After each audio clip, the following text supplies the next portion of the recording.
Bismillahirrahmanirrahim. Assalamualaikum warahmatullahi wabarakatuh.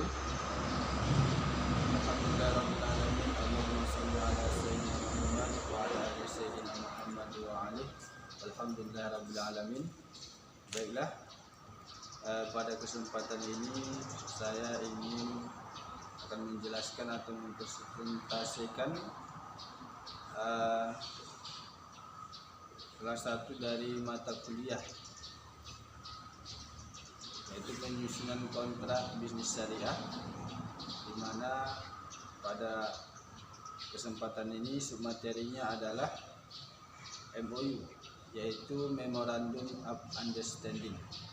Pertama saya ucapkan terima kasih kepada dosen pembimbing, kemudian teman-teman sekalian yang telah sudi melihat video ini, video presentasi saya ini. Baiklah, adapun istilah MOU mungkin sudah sering kita dengarkan, baik itu di kalangan masyarakat ataupun para pebisnis, yaitu Memorandum of Understanding.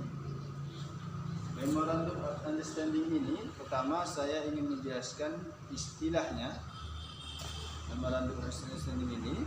Namun sebelum masuk kepada istilah, kita harus terlebih dahulu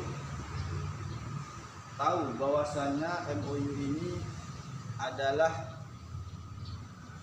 dokumen hukum yang isinya menjelaskan persyaratan mengenai suatu perjanjian,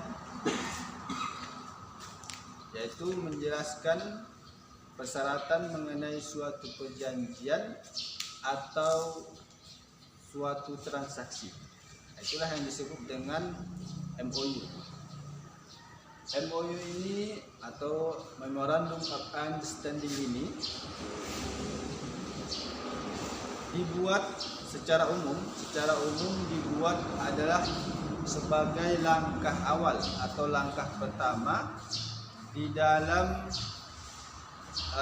membuat suatu kontrak kerjasama yang sifatnya lebih mengikat antara kedua belah pihak. Itu dia. Dan secara lebih jauh lagi, MOU ini terdiri dari lebih kepada penerimaan, pertimbangan, yaitu lebih kepada, saya tuliskan penerimaan, kemudian pertimbangan,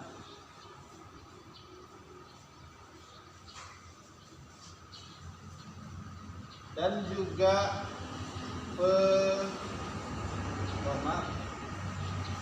yang pertama itu adalah penawaran.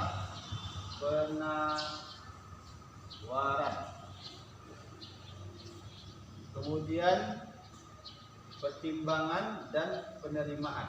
Jadi 1, 2, 3.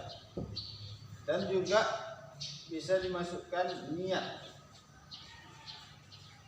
Niat untuk, di sini adalah niat untuk mengikatkan diri antara kedua belah pihak secara hukum. Itu dia. Baik, kita masuk kepada istilah MOU ini. Istilah MOU itu sendiri terdiri dari dua kata. Yang pertama adalah memorandum. Yang kedua adalah understanding.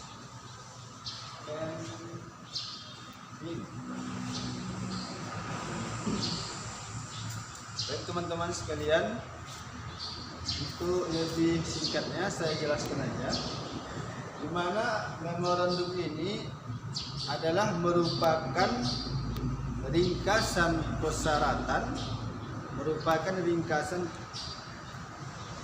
persyaratan dalam suatu perjanjian. Ringkasan pernyataan dalam suatu perjanjian yang menjadi dasar bagi terbentuknya nanti kontrak. Adapun understanding itu adalah merupakan persyaratan dari perjanjian itu sendiri yang sifatnya tidak langsung. Jadi sifatnya tidak langsung pada perjanjian lain.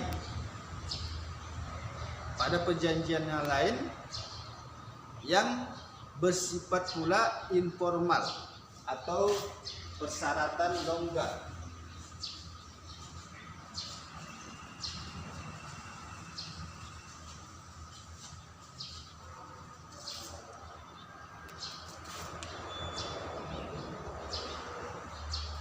Kalau memorandum tadi ringkasan persyaratan.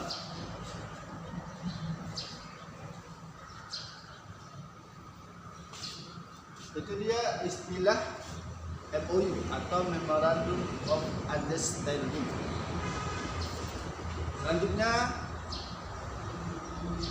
untuk lebih menjelaskan, untuk lebih memberikan pemahaman kepada kita terkait dengan MOU ini, saya di sini akan mengemukakan beberapa pendapat para pakar. Di antaranya adalah pendapatnya Herman Raja Zuku.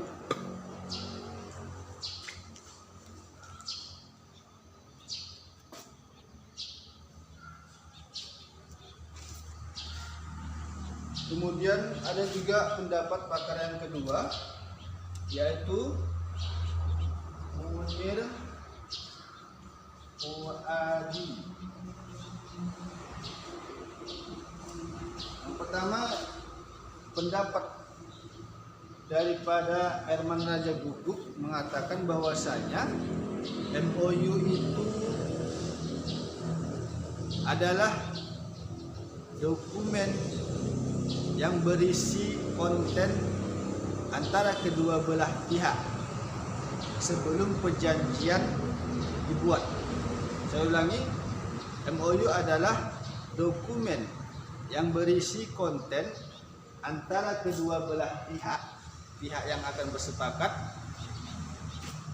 nantinya sebelum perjanjian itu dibuat.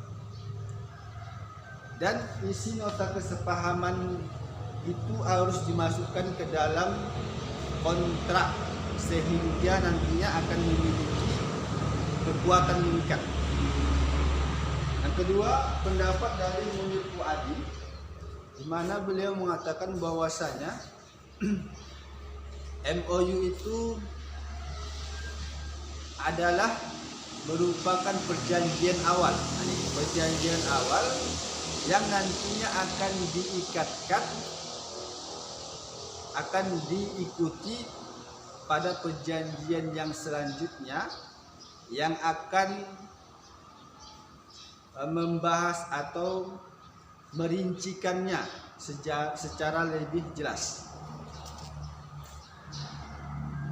Baik, teman-teman sekalian, itu ya istilah MOU dan beberapa pendapat para pakar. Sekarang kita masuk kepada manfaat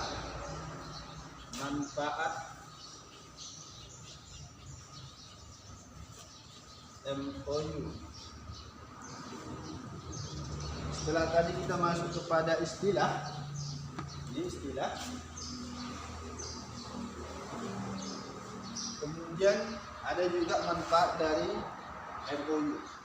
Namun sebelum masuk kepada manfaat MOU, sedikit saya tambahkan bahwasanya dari penjelasan di atas itu yang tadi saya jelaskan, memang disebutkan bahwasanya MOU ini hanya bersifat sementara atau bersifat persyaratan longgar, jadi tidak mengikat.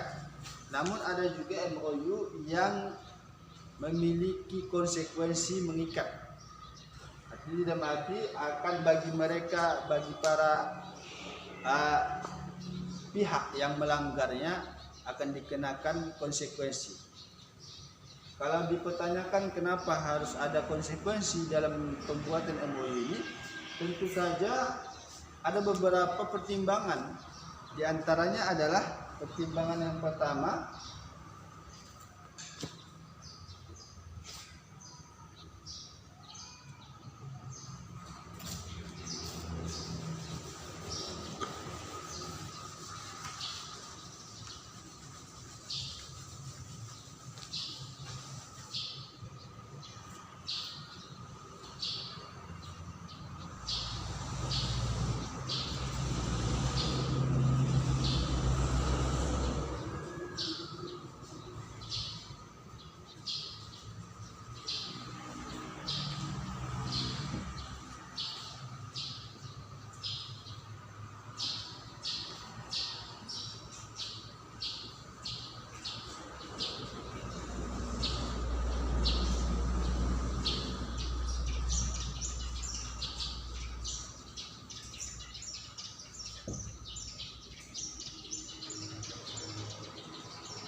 MOU yang memiliki konsekuensi hukum pada yang melanggarnya, ada beberapa pertimbangan. Yang pertama adalah agar supaya para pihak memiliki keseriusan dalam membuat MOU, sehingga nantinya tidak akan terjadi yang namanya pembatalan kontrak dengan alasan yang tidak jelas. Kemudian yang kedua adalah menghindarkan yang namanya kerugian, baik itu kerugian finansial maupun non finansial yang telah dikeluarkan para pihak selama kegiatan prakontrak. Kemudian yang ketiga adalah menjaga informasi yang telah dilakukan selama kegiatan prakontrak.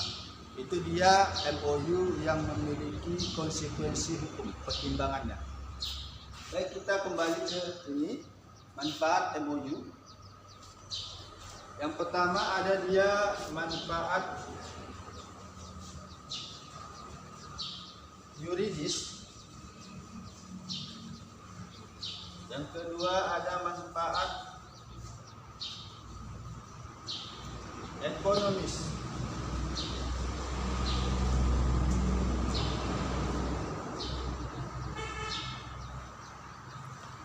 Saya jelaskan bahwasanya manfaat yuridis ini adalah manfaat secara hukum.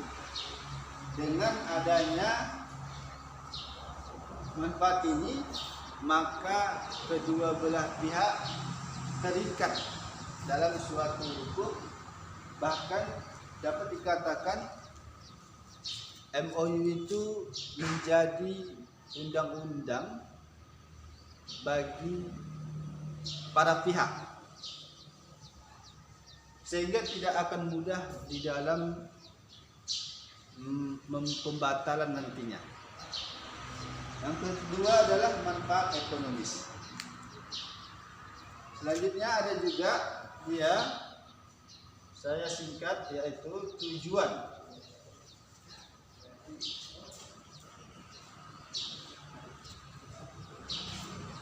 Kalau tadi manfaat MOU, kemudian tujuan MOU, Memorandum of Understanding. Tujuannya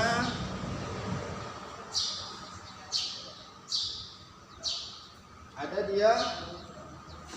Sebelum tujuan ada satu lagi saya lupa, yaitu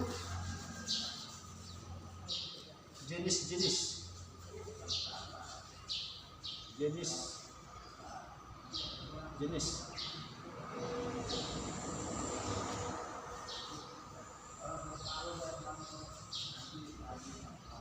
jenis-jenis MOU atau macam-macam MOU. Baik kawan-kawan sekalian, jenis-jenis MOU ini secara garis besar dapat dibedakan menjadi dua. Yang pertama adalah MOU berdasarkan negara. Kemudian yang kedua, MOU berdasarkan kehendak para pihak. MOU berdasarkan negara ini dibagi kepada dua. Yang pertama yang sifatnya nasional, yang kedua bersifat yang sifatnya internasional. Nah, saya jelaskan dulu sedikit. MOU yang berdasarkan negara yang sifatnya nasional itu adalah MOU atau nota kesepahaman yang dimana masing-masing pihak atau badan hukum berada di dalam suatu negara, warga negara, dan dia masih di dalam suatu negara itu, maksudnya seperti misalkan antara pemerintah atau di antara perusahaan daerah dengan pemerintah daerah. MOU yang dibuat antara perusahaan daerah dan pemerintah daerah. Adapun MOU yang sifatnya internasional, yaitu di mana nota kesepahaman itu dibuat oleh suatu negara yang satu dengan negara yang lain, atau badan hukum negara yang satu dengan badan hukum negara yang lain. Nah, seperti saya misalkan adalah antara negara Indonesia dengan negara Malaysia, atau antara badan hukum negara Indonesia dengan badan hukum negara Malaysia. Itu misal contoh dari MOU, Memorandum of Understanding, yang sifatnya internasional. Kemudian ada juga lagi MOU yang bersifat atau berdasarkan kehendak para pihak. Kehendak para pihak ini ada beberapa poin. Yang pertama adalah yang bersifat moral. Artinya di mana MOU ini dibuat oleh para pihak yang berkepentingan adalah untuk menciptakan ikatan moral di antara pihak yang berkontrak. Kemudian yang kedua adalah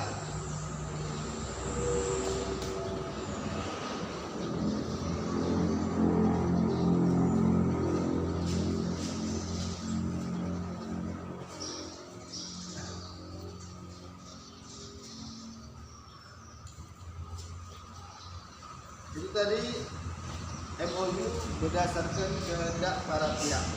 Yang kedua adalah MOU yang dimana para pihak ingin mengikatkan diri dalam suatu kontrak. Namun hal ini masih terkendala oleh ketidakjelasan dikarenakan kondisi. Kemudian ada lagi yang ketiga, MOU yang dimana yang menginginkan untuk terikat secara kontrak. Baik kawan-kawan sekalian, itu tadi sudah saya jelaskan istilah MOU. Kemudian manfaat, ada juga pendapat para pakar. Kemudian manfaat MOU, ada dia manfaat yuridis, ekonomis, dan jenis-jenis MOU atau macam-macam MOU. Ada dia berdasarkan negaranya dua, ada juga berdasarkan kehendak para pihak. Selanjutnya, MOU ini sederhananya kita mengenali daripada nota kesepahaman MOU. Yang pertama, bisa dikatakan bahwasanya MOU ini lebih ringkas. Jadi biasanya MOU itu lebih ringkas dan seringkali hanya 1 halaman saja. Kemudian yang kedua, dia bersifat dasar atau umum. Jadi MOU, nota kesepahaman yang ada di MOU itu, pertama dia biasanya ringkas, kemudian masih hal-hal dasar, hal umum, nanti akan diikuti dengan perjanjian selanjutnya yang lebih rinci. Itu dia. Dan kemudian ada juga beberapa poin, ada 3, 4, dan 5.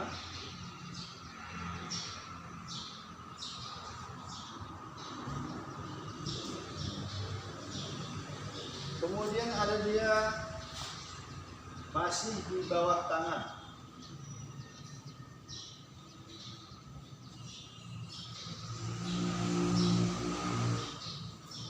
Kemudian ada sifatnya sementara.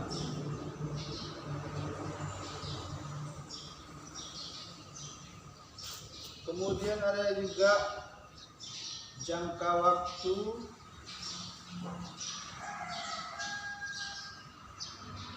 terbatas. Nah, itu dia ciri-ciri daripada MOU, nota kesepahaman. Selanjutnya yang terakhir, teman-teman sekalian, kita masuk kepada kekuatan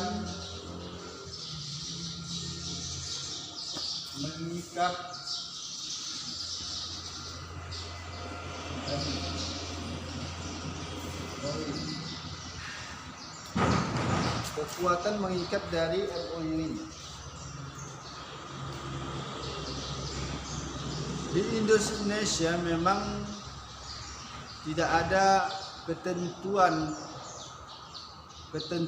peraturan atau pengaturan perundang-undangan hukum yang tegas mengenai MOU ini.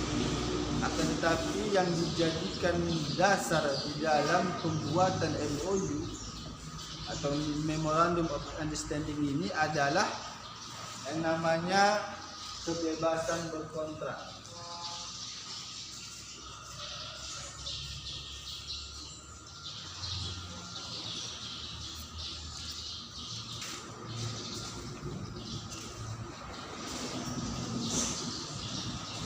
Inilah yang dijadikan dasar hukum di dalam pembuatan MOU, yaitu kebebasan berkontrak yang terdapat dalam pasal KUHP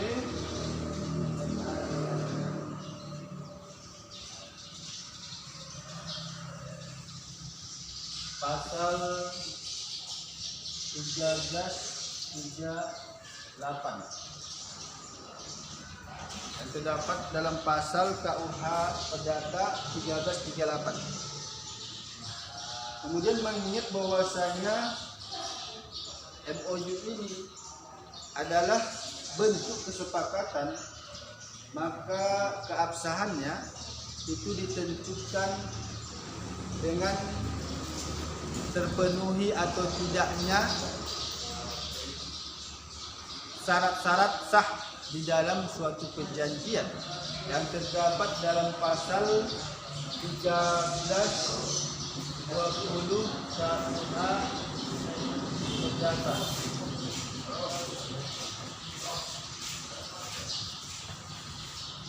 Sedikit lagi bahwasanya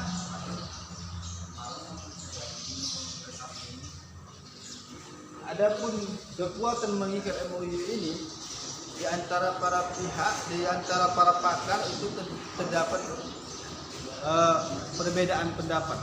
Ada satu sisi mengatakan tidak adanya kekuatan mengikat dalam MOU, namun di sisi lain ada pakar juga yang mengatakan adanya kekuatan mengikat dalam hukum.